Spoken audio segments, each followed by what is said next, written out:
Well, if you like today, you'll like tomorrow. Mike Kaplan says we can expect more of the same. The AccuWeather forecast is next. And later in this newscast, you've heard of Jack and the Beanstalk.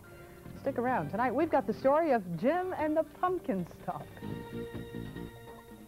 And now, from WTVD's Don Ross, a real fairy tale of a story about a man and a giant plant that suddenly appeared in his backyard one day.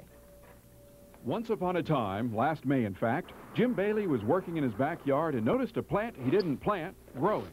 I saw it come up, but I didn't know what it was.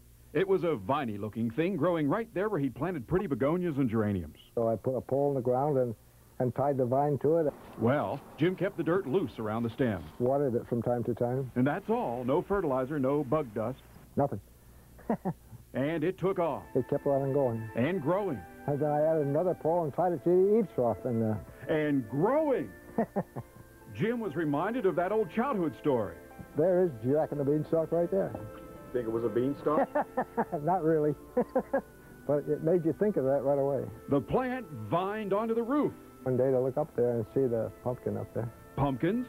On Jim's roof? Then they try it again next year. This is the story of Jim and his pumpkin-stalk? Start a whole new fad, growing pumpkins on the roof. Well, remember what was at the top of Jack's beanstalk? Fee-fi-fo-fum.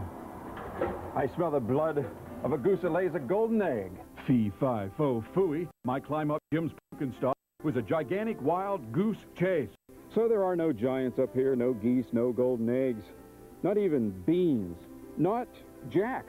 Well, there will be a couple of Jacks up here. He's going to make jack-o'-lanterns out of these pumpkins. And that's the end of this story. Don Ross, WTVD 11 News, Durham County.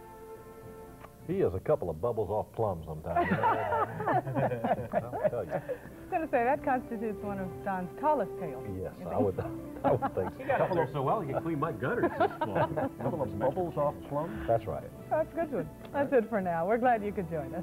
Thanks for the company. Have a good night, everyone.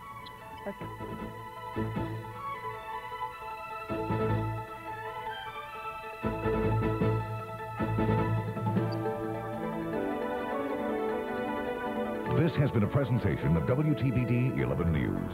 On the move in the heart of Carolina.